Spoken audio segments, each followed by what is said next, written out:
Welcome. Okay, hi, and welcome to Conversations to Thrive. I have with me today Megan McCormick, and I know her from the beautiful Opaloka Community Center in Paonia, where they have all kinds of classes, music, singing, um, dancing, meditations, ancestral technologies, and a beautiful orchard and plant space. And Megan has a history of creative explorations and writing and singing, and she's gone really deep into transpersonal psychology as well. And she will be leading us today on healing the inner child and getting in touch with that part of ourselves. So I'll let you take over, Megan, and share more about yourself and what you're going to do today. Cool. Thank you, Vasi. Thanks for having me. Um, so I, yeah, it's more than healing the inner child. I think the word healing has been an interesting word for me recently, and Mm. specifically around inner child work. I like how you said kind of getting to know or meeting the inner child in a deeper way. I think that's more what I help people do. Um, I've been living in Paonia for about 9 years now, and I did start a community space called Opaloka. And really, Opaloka is built around the idea of getting in touch with our most essential self. And we do that through breath and song and ancestral technologies and just really remembering old ways of being and tuning in to the earth and to ourselves that we've sort of lost along the way of productivity and going and doing. The inner child work really weaves in quite beautifully because when you hang out with children, they're just so present. They're so in the present moment and they're so in their bodies. They're very embodied and they're playful. They're full of wonder and awe. And my thought process has been over the. I'm a mother of two young beings, a 12 and a 10-year-old. So over the last 12 years of being a mother, I've really noticed that dropping into play and wonder and just a sense of presence and being with my kids has really brought me back to myself in a way that nothing ever has. And then put alongside that the client work that I do with private clients, the pattern that I've seen emerge over the last 5 years is that people, it's two things. Our nervous systems are just too overstimulated, and it's like we're kind of like nervous systems bonking into each other and then like shaking and feeling uh, disoriented or overwhelmed, or our nervous systems are sort of on high alert more than ever, probably because of technology and screens and productivity. Like I said, I really see productivity as a challenge in our current culture. Not, it's kind of funny because when you think about productivity, a lot of people want to be more productive, but I think it's sort of a buzzword right now in a lot of the cultures of that try to get you the self-help culture of trying to get you to be more productive, where I believe that slow is steady and steady is fast. Or is that how it goes, Fossey? Slow is steady and steady is fast. Yeah. So, Yeah, um, sounds right. yeah. So I really believe in dropping back into our essential nature, and our inner child sort of represents that. So tuning back into that essential piece of us, of I see like children and humans as this whole circle, this whole being. And then when we come out into the world, we get sliced, we get cracks, we get bonked, we move through the path of life, and we all get wounds and bruises and sometimes slices of us taken off. And so all of us have these different wounds that are creating who we are today and our personality.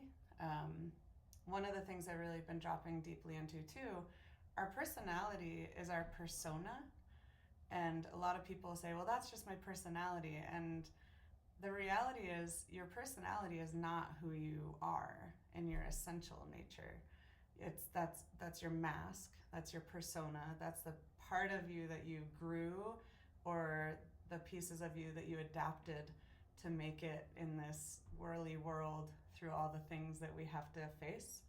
And so I really love to get people back to their essential nature and get back in touch with their, we'll call it the inner child, because it is like your baby and your little being before you got all these bonks and wounds and bruises.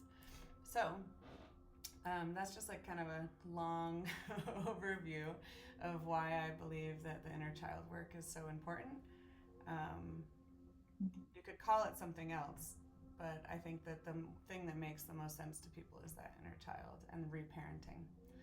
So I would love to start actually with, let's say, let's just start with a little drop in with ourselves and feel into that essential nature inside of ourselves that I just spoke of. So we'll just, if you feel comfortable, we'll close our eyes and we'll take a deep, deep breath all the way down into the center of your body. We'll let our body settle with this breath. And just tune back into the natural rhythm of the breath to give yourself that sense of ease. No fixing, no forcing. The breath knows what to do. And then feel your feet on the ground or your seat in your chair. Just the weight of you held by the earth.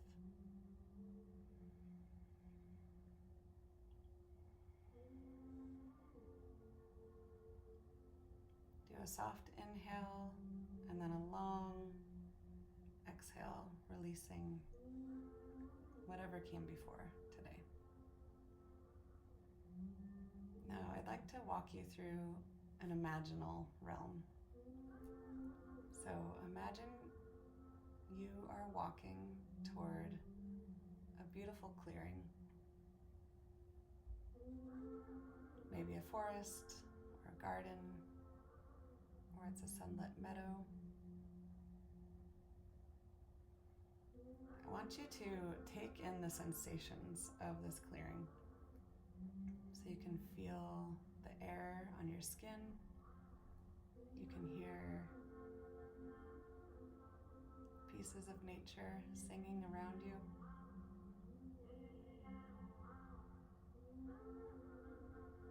Just really get your body to be in this space with all of the sensations available to you.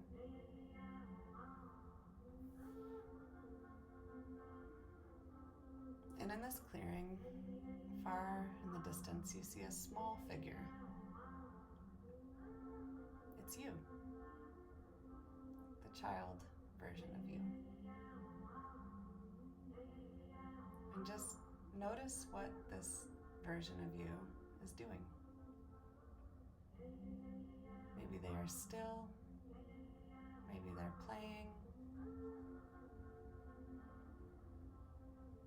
And as you walk closer, you can see the facial expression on the child. And just notice what emotion fills this child. What expression is on their face. Notice the nuances of their face. Notice their energy.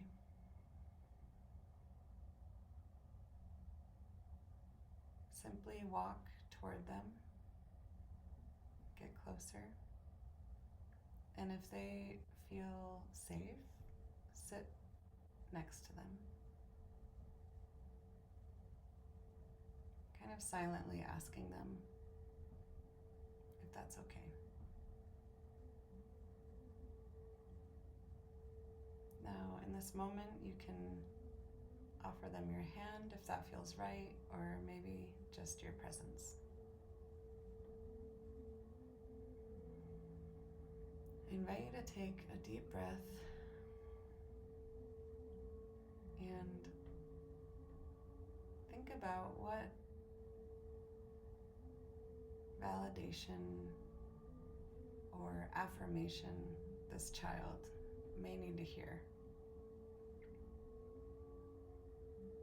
And just imagine yourself in your mind whispering this short and simple line.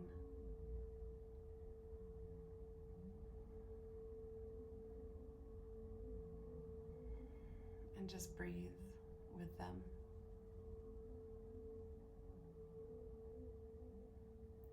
You can let them know that they are never alone. You are here.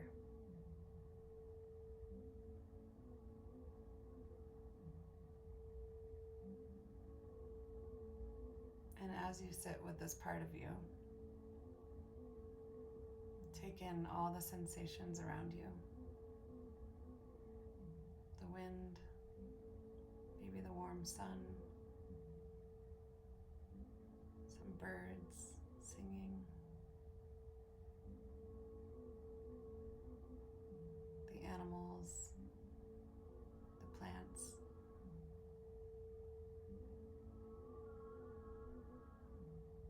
Take all this in as you sit with this piece of yourself.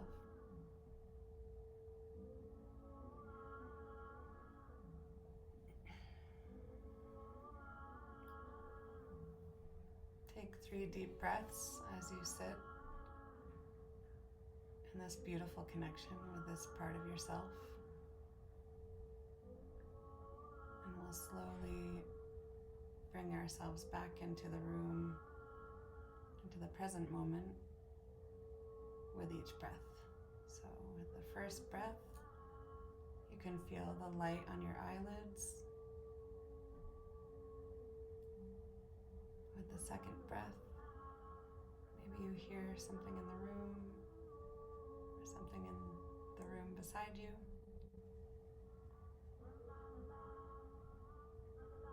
With the third breath, you can feel the energy of the current room you're in. When you're ready, you can return to your body in its fullness in this moment, bringing with you that feeling of connection.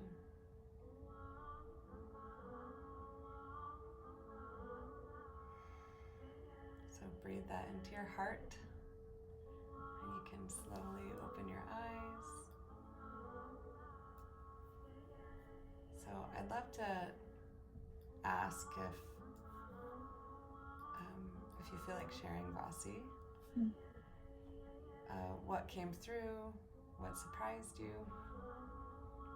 or one of my really strong invitations is what was challenging about it, if there was anything that was challenging about it.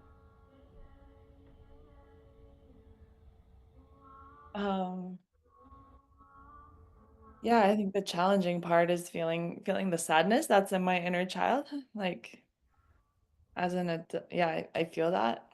Um, my inner child was just sitting under a tree reading a book. Um, that's something that she loved to do.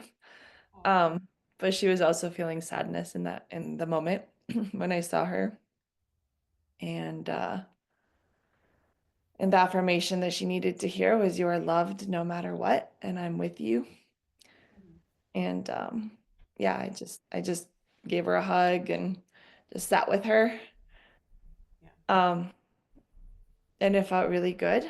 And what came through for me was I need to spend more time with her. I need to spend more time going back there and connecting with her. And I feel like that will help me in my adult life as well. I know that's a part of your work too, helping people to reclaim that part of themselves and heal, maybe not heal, Yeah. but No, connect with that heal's the part. correct word too, for sure. Mhm. Reconnection. Yeah, that's so beautiful. And yeah, thank you for sharing about the sadness and the, it's almost, it feels to me like grief of of what she's experiencing. And then did you sense, um, alongside the sadness, did you sense anything else in her? Um, I mean, just the joy in reading and the joy that in nature, like that was there too. Hmm. Yeah. Oh, yeah. Yeah. How old do you think she was?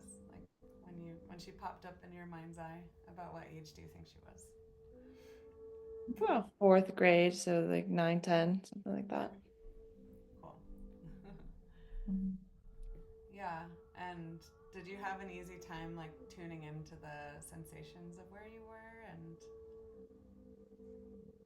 Yeah, I love that. I love just being in the clearing in the field and just feeling the nature and the wind, and that felt really good. Um, yeah. yeah, thank you. Mhm. And I love that the you are loved no matter what and I love you. That's a beautiful affirmation to come through. And did she respond when you whispered that to her? Was there any sort of physical or verbal response from her? I think just a feeling of safety and a feeling like knowing that it is going to be okay. Yeah, it was in third grade that my family moved from Bulgaria to the States, Mm-hmm. and I didn't know the language, and it was, all new and different foods, and it was a really hard time for a few years, just kind of like landing and feeling like, oh, it's okay to be here, or it's okay to connect with people. I can actually talk to people. Mm-hmm. Um, because for a while I just, not knowing the language, I had nobody in terms of really friends or. Yeah, yeah, that sounds Mhm. scary and lonely and yeah, that's a huge transition. So when she was reading her book, was that in Bulgaria or was that over here? I was here and it was a year after, so it was like, yeah, like now she knew the language, but still like that there's still rawness and a vulnerability. And yeah, there was a lot of escaping into books and stories and um not escaping. I mean, there was a pure joy in it, but also it made it easy to like disconnect from current reality when you go into somebody else's story. Yep, yeah, for sure. Okay, thank you so much for sharing all of that about your own inner world and your own inner experience. That's really, I mean, really universal. Of course, you have this unique story where you moved from Bulgaria and moved to America, didn't know the language around such a formative time for forming friends and community. So that's really brave of you. Um, I just want to name that, and of course, you had no context for how it could have been different, and you did what you had to do. But you spoke to a few things that I think are really important for us to all understand around the inner child and what we grew up with. Are those safety was number one. I feel like no matter like our parents have to do what they have to do, and even the best parents have the best intentions who read all the books and tried everything the right way. They all impact their children, and then of course the world impacts all the children of the world. And so, like I said, it's like we're this round ball, and then we're like bonking into things. And that moving from a different country and coming here and learning a whole new language in third grade is, I imagine, like one of the greatest gifts you've ever been given as well, even though it was such a challenge. Um, and so you said few other words that I want to name, which one is that dropping into the book and being in fantasy and being in nature. But you also noticed that it's like going into that fantasy story was your way of reconnecting when you're a child self felt disconnected. And that one's really common, and we kind of take that into our adulthood. And I don't know, you don't have to go into details for yourself, but I can imagine there might be some like patterns or strategies that you currently do that sort of mimic that same strategy of like ways to disconnect from reality but reconnect to yourself and reconnect to a realm that feels more safe. And I think one of my favorite things about doing inner child work is that it's about kind of bringing it all back into reconnection. It's about bringing it all back into the fold because one of my teachers, Terry Real, a lot of what we do with the couples work that we do has to do with reparenting your inner child first, because I'm trying to think of the word to say it. The adaptive strategies that we use as adults in our relationships, like often it comes out in our romantic relationships or our familial connections. Um, they were adaptive when we were children, and they're maladaptive now. It's like as a child, it makes sense and it worked and it got us to where we needed to be safe and soothed and self soothed. But then when we bring some of those strategies forward, they don't function in the same way in our adult lives. Does that make sense to you in the way that I'm saying Yeah. it? Yeah. Yeah, It's absolutely.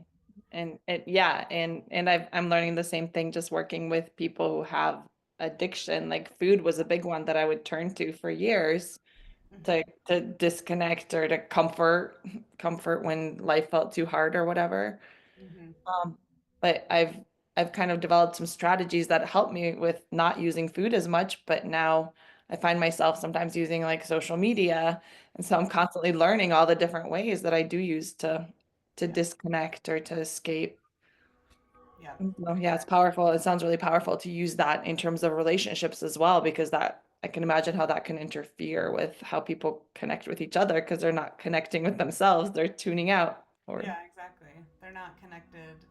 They're connected to like maybe a fantasy realm or a comfort thing, whatever the sucking the thumb or the reading a book under a tree, or because it's so interesting with addictions.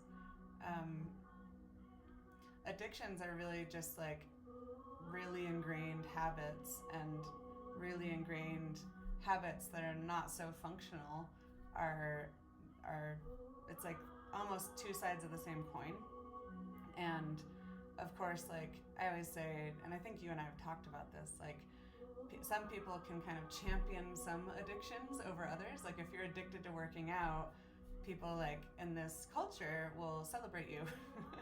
And or there's other things like if you're addicted to service or helping other people, of course that's championed, but it's still coming from a place of inauthenticity, and it sort of like rots that internal connection to yourself.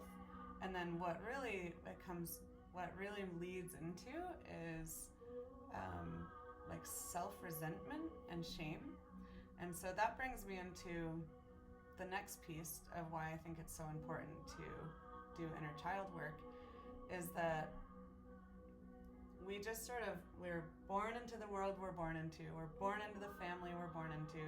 We're born in the country and the circumstances, and then we just adjust and adapt, and that's what we're doing the whole time. And like the two pieces that I think are so important to bring into a place of health are boundaries and self-esteem. And of course, in America, we really see the self-esteem when it's out of whack, when it's too high or when it's too low. It's really destructive. Like really high self-esteem is grandiosity. It's kind of power over others. It's power over nature. It's power over other humans. It's power over children. It's power over animals. It's like too destructive. It's feeling like there's a better than attitude of it. And of course, we can all see why that one is destructive. That's that's the easy one to see. But that one is an interesting one because therapy doesn't always tackle it. And there's a lot of therapists who say that it's unresolvable. Fascinating enough, there's a lot of therapists who say narcissists cannot be worked with, for instance. Like that personality disorder is beyond therapeutic help. And I completely disagree, and gratefully have found some teachers who also disagree, because it's what it really is a child that needed to fend for themselves, or was falsely empowered by their caregivers or by society. When they're falsely empowered, then they feel like they deserve more, or they're special, and so they deserve more than other people. And so there's ways to resolve that challenge within people. The one that therapy often tackles is shame, right? Like boosting our self-esteem, boosting our sense of self-worth and deservingness. And really it's about this like beautiful harmony where you find a space in the center. And that really comes with speaking to your inner child and reparenting your inner child to know that they are a human, they are a being of this planet, and they're just one little piece of the whole entire ecology. And so like not falsely empowering them, but also, I don't know what kind of language people like to use, but personally I love to just say you're perfect as you are, because each being comes to this earth to bring a gift. And that's really special, but it doesn't make you more special than anyone else.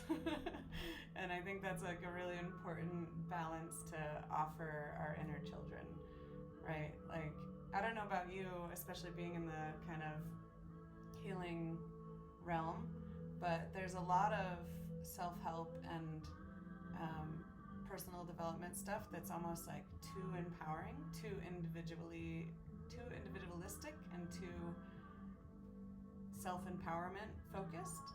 And so I really like to balance that out with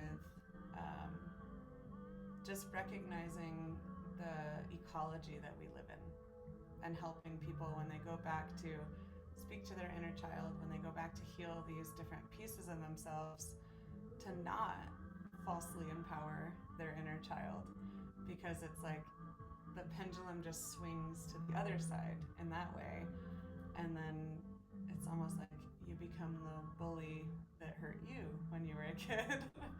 In a way. Yeah, that Yeah. sounds really, really wise and a really mindful way to go about it. Because both of those pieces are really important. It's important to be able to be humble and to recognize that we aren't the most important thing in the universe, Yeah. but you need to have enough self-esteem to actually function and to move Yeah. forward in Yeah. life and to overcome challenges and to connect with others. You need some level of self-esteem. Yeah. Exactly. Can you say more about boundaries? You mentioned Yeah. boundary. How do you work with boundaries? Yeah. So boundaries, I like to begin by kind of sharing. It's like an orange, because there's two sets of boundaries that a lot of people don't know much about boundaries. Myself included. This is one of the reasons that I'm on this whole path, is that I was sort of a neglected child, and my parents were farmers and lovely humans, but just to feel like open up and be a little vulnerable for a second, I was a identical twin, and I have an older brother, and then my mother went into labor when her father passed away, so it was like a week after my grandfather passed away, my mother had my sister and I. And I don't know much about that time, but I do know that the moment you're born to the first 3 months is very impactful on your attachment style, and it's very impactful on your capacity to feel safe and soothed and seen in the world. Like it sort of imprints and blueprints the rest of your life. And so when I go back into those spaces of like original, or even like perinatal, before I was born, like when I was in the womb, like what kind of stress was my mother under, what kind of life were they living. And so I personally have had quite a neglected upbringing, especially when it came to love, validation, and things like that. And that's hard to talk about because I love my parents and I love my family, and I know they did the best they could, you know. But the way that it impacted me as a human is that it made my life really hard to connect securely. And so over the past 10 years, I've been really configuring ways to like look deeply into myself and reparent that inner little Megan. And the pieces are to feel safe, like you said, to feel soothed, to feel nurtured, but also to feel supported and challenged. And I like those last two, the support and challenge, because you want to nurture and support your inner little one, but you also want to hold them accountable and teach them things, you know? And so boundaries. I wasn't really taught boundaries as a kid at all, so I learned them later in life. Many of them the hard way, and then some of them, as I've put more safe people in my life, it's been an easier path to learning boundaries. But I like to imagine it like an orange, and so there's the thick outer skin of the orange, and then there's that like thin inner skin of the orange, the kind of yellowy pulpy part. And so there's what we have inside of us, like knowing what needs to come out and what's appropriate to come out, like what we say with our mouth and how we touch people, how we speak to people, how we impact the world with what's inside of us coming out. So that's one boundary, is what's inside and coming out. And then there's what we allow in, right? Like if somebody says something kind of off the cuff and it seems a little mean, there's a way, if we have strong or healthy boundaries, then we can know that that's like maybe they had a bad morning, maybe they didn't get enough protein, maybe they, maybe something happened to them that morning and they are feeling hurt, and so they decided to say something hurtful. So there's the outer boundary as well. And both of those boundaries are really important to cultivate healthful boundaries in ourselves, because if we have too porous of boundaries and we're boundaryless, which was actually more my orientation, then we can impact other people and not know how we're impacting them, and we can also feel impacted more easily than is healthy for us to really carry around, because there's plenty of other amazing things to do in the world than like just be taking things personally all day long. I know from a personal experience. And then there's the other side of the spectrum, which is being too boundaried. So not allowing connection, not allowing vulnerability, not and like holding people too far away, and also not being numb to self and being numb to your own inner experience. So that's like the extreme of too boundaried. And both are places of challenge, because I believe all life is relational. So whether it's relationship with other humans or relationships with the plants or animals that we reside here with, and even the relationship that we have with soil or air or water, it's all kind of, those are more nuanced, of course, because it's easier, because humans speak the same language. It's easiest to talk about it in terms of humans. But those are kind of there's a graph. I wish I had drawn it out, but and maybe no, it'll take too long. But there's a 4-quadrant graph, and so self-esteem is on the y-axis, and grandiosity is at the very top and shame is at the very bottom. And clearly, both of those are a little bit too far on the extreme. You want to come toward the center on those. And then all the way to the right is boundaryless, and all the way to the left is walled off, is the wording that Terry Real uses. And so there's like a center of health, which is where we want to aim to become. And the cool thing about the quadrant is that, say you're, they also, the wording for the top part of the graph in terms of self-esteem is blatant. That's like the person who's a little bit more power over, and then latent, which is the person who's a little bit more kind of meek and pushed around, right, in any relationship. And so if you're in the latent, boundaryless quadrant, the good news is you know where you are, and you know that like coming over here more will help you come to the center. And so it kind of gives you a map for where to go, for how to come to the center of health for yourself. And the way this all sort of weaves into inner child work is, you have children as well, Vasi, but for anyone else listening, for people who have children, it's easy because when we're parenting, we know that we need to teach them, but we need to teach them with loving kindness and compassion and understanding that they've never done this before. And so when we go to teach our children, hopefully we're not coming from a place of power over, why are you so stupid?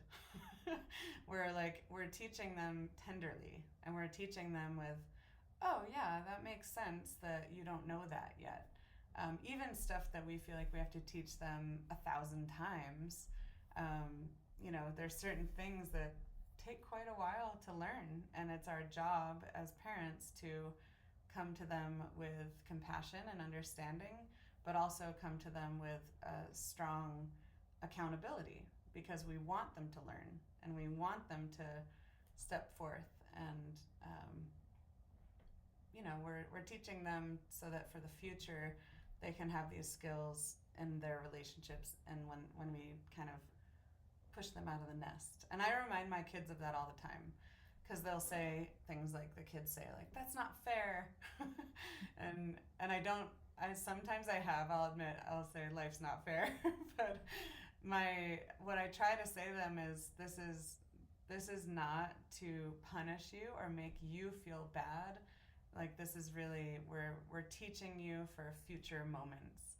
And I know sometimes lessons can be hard, and consequences can feel icky, or of course consequences can feel like that's not what I want, but it is a good lesson to learn in life that it's not always about getting what you want, it's about getting what you need.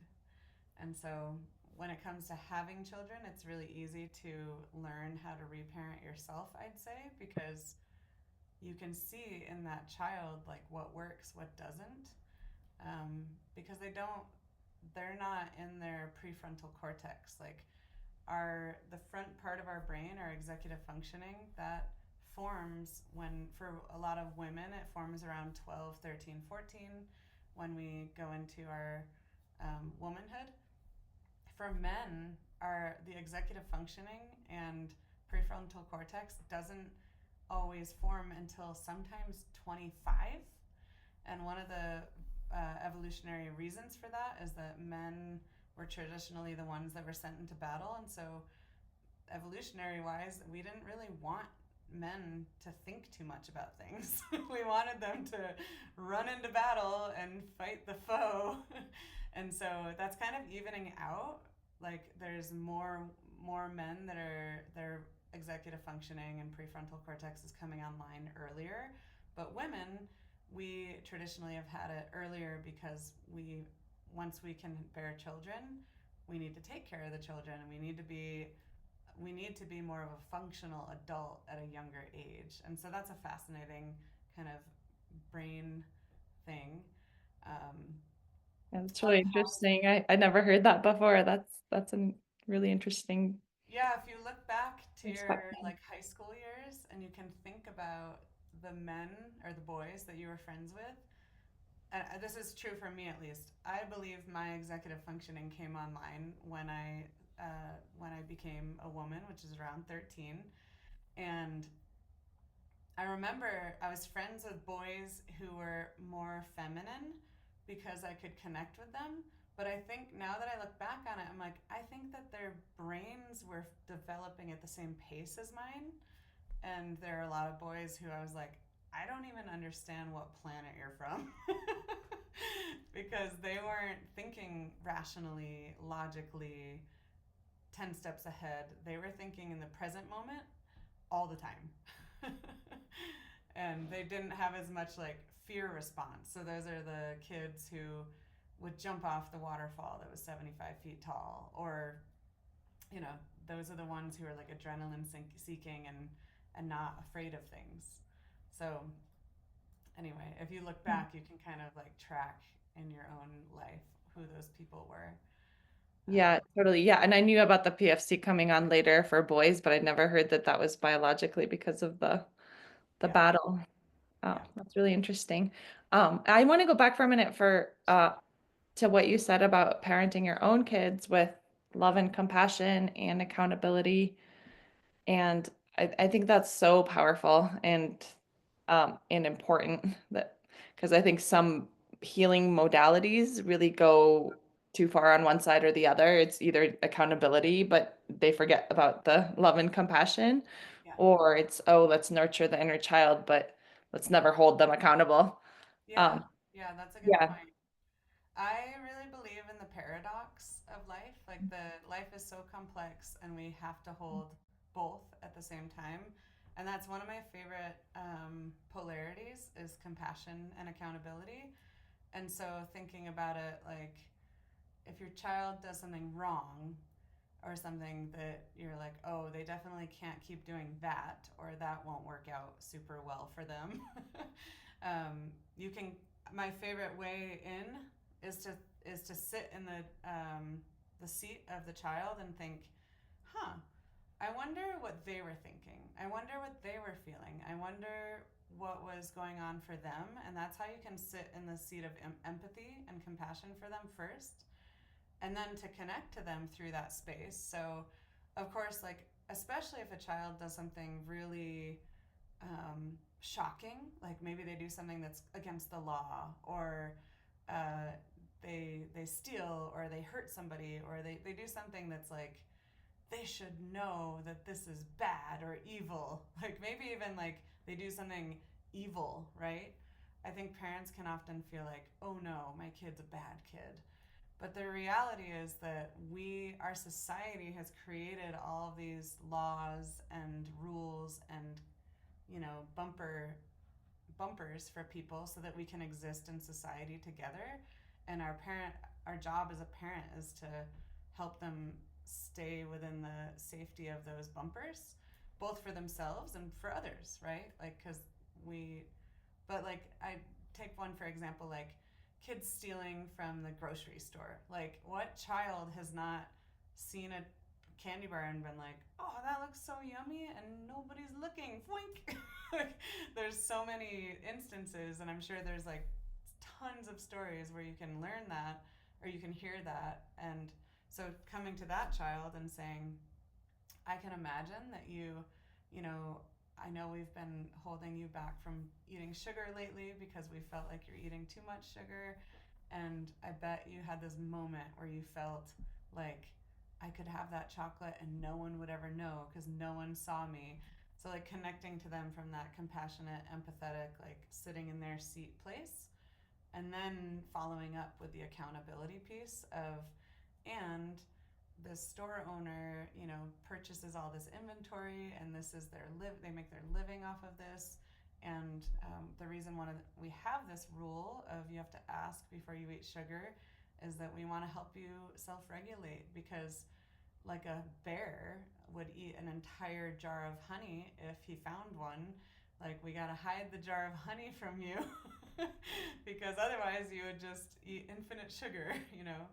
And so holding those two pieces together for the child, but also I really believe like knowing this for yourself when it comes to parenting your own children, but then doing this for yourself when you go back to your inner child.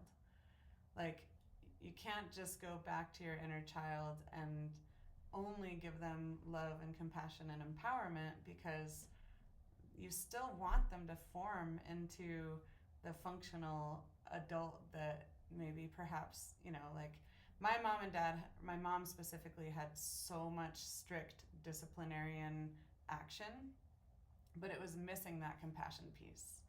And so I have succeeded a lot in my life, but I also have had a hard time with validating other people's emotions earlier in my adult life, and had a really hard time like connecting emotionally with people because I wasn't connected to my own self emotionally, and hard time being vulnerable with people and things like that. So like going back and teaching the missing pieces, but also really championing those accountability and um, those disciplinarian pieces that my mother was almost too good at.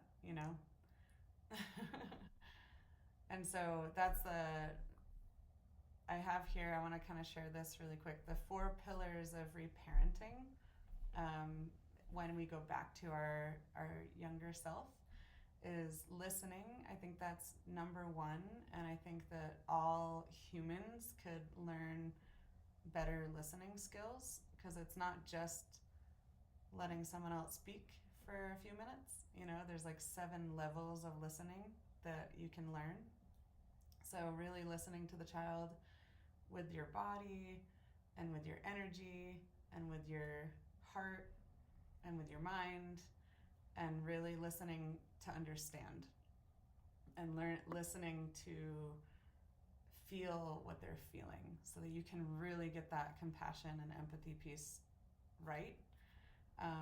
Another thing I had to sort of edit, or I guess heal out of myself, was I was always listening to fix. I was always listening to fix people's problems. My best friend had a nickname for me called the Solutioneer, and I was really proud of myself. I was like, I'm the Solutioneer. I've always got a solution for everything. But what I was missing was just being with someone else's experience, and like really sitting with them in that experience first. And maybe that was all they even ever needed. Like, they didn't need advice, they didn't need a solution, they didn't need fixing. All they really needed was to be really deeply listened to and understood. So that's the first pillar of reparenting. The second pillar is protecting. So it's setting loving boundaries, and really setting so that the child self can be in a safe place. Um, Number 3 is nurturing. And so that's the offering tenderness and celebration and care and touch and comfort. Uh, and then even like the tiny wins. Like, I love the parenting these days where it's like, wow, you really gave that your best shot. I can see how much effort you put into that. Like, I love championing the effort rather than the outcome, and doing that for ourselves in our inner child conversations. And then the last one is the challenger, the guiding. So, encouraging like healthy choices from a place of our own functional adult wisdom, and not criticism, because pretty sure everybody knows that when you offer like advice from a critical place, it doesn't really land. So that's listening, protecting, nurturing, and guiding are the 4 pillars to reparenting. Nice. Yeah, those are really, really important. And yeah, if we can spend time on all of those, I can imagine just how much of a transformation that can be, really listening to our own inner child, really helping them to feel protected, but at the same time challenging them to change and to grow and to do better. Yeah, yeah. Yeah, it sounds I'm really powerful. curious. I know we only have a couple minutes left before we're done. but what are the things that you believe that, like, the five biggest gifts that children or the child gives to the world? Because I was thinking about it this morning, and then I was like, I kind of want to just ask whoever's there what they think, because I have my own thoughts, but it might just be connected to my own inner child. Yeah, I think uh spontaneity, like as an adult, it's easy to become regimented and less spontaneous. Hmm. So for me, spontaneity, vulnerability, like a really deep vulnerability that I think adults have a harder time connecting to, or they can because of all the shells they create around them. Yeah. Um, Playfulness, if the child feels really safe and protected, like there is a sense of playfulness and creativity that comes out. I'll say Hmm. creativity is the fourth one. Yeah. Um, and um, I think for the adult, the inner child brings out a sense of the protector in the adult, or that's what I feel when I connect with my inner child. I felt that when I was doing the meditation you led us in, Hmm. which I think is a powerful thing to connect to as an adult to like, oh, I can take care of this part of myself, or my external children as well.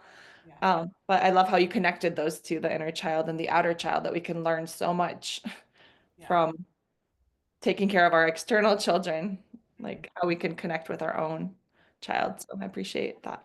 Oh, I love that. Thank you. Those are great. Yeah, and one of the things I've recognized over the years too is like children just naturally are in the flow of life, Mm, right? Like, and they're naturally fully present, mm, like almost to the point where you're like, okay, we need to get our shoes on to do the next thing. They're like, it's hard to get them to move to the next thing because they're like, no, we're in the thing we're doing right now. And then one of my favorite ones too is wonder. Like, I love going for bike rides with my kids because they'll be like, wow, do you see that tree? Look at that bird over there. You know, it's just like this natural sense of the wonder of the world. Um, so I would tack on those two as well. But the ones you named were perfect. um, and then yeah, I'd love to end, or at least this my portion of the teaching is one is that the recultivating our connection to our inner child is really a lifelong gentle process of like unwinding and untethering, but also rebuilding the sense of trust with our own self. So I like to just tell people that because it's not a quick fix kind of thing. It's just a relationship that we cultivate over time. And then I also like to encourage people to see themselves as like their inner child and their wise one walking side by side, hand in hand, because the inner child carries this innate wisdom that we just shared, those seven things, and then the adult self like has a lot more experience with the world and how to navigate the world, and so working together with those two pieces is really potent. So yeah, I'll just I love that. I love that image of the child and the wise adult walking together hand in hand, able to take on whatever life throws. That's powerful. Yeah, you've dropped a lot of gems in this conversation. Thank you so much for coming and sharing from your experience and sharing all your inner child wisdom and parenting ideas as well. Um, yeah, and thank you to everybody listening for joining us for another Conversations to Thrive. Um, you're worthy of your dreams, and your inner child deserves the time you give them. So take time this week to connect with your inner child and see what message that part of you has to offer. yeah, perfect. And thank you so much, Megan, for joining us. It Thanks for having me, Bossy. was wonderful.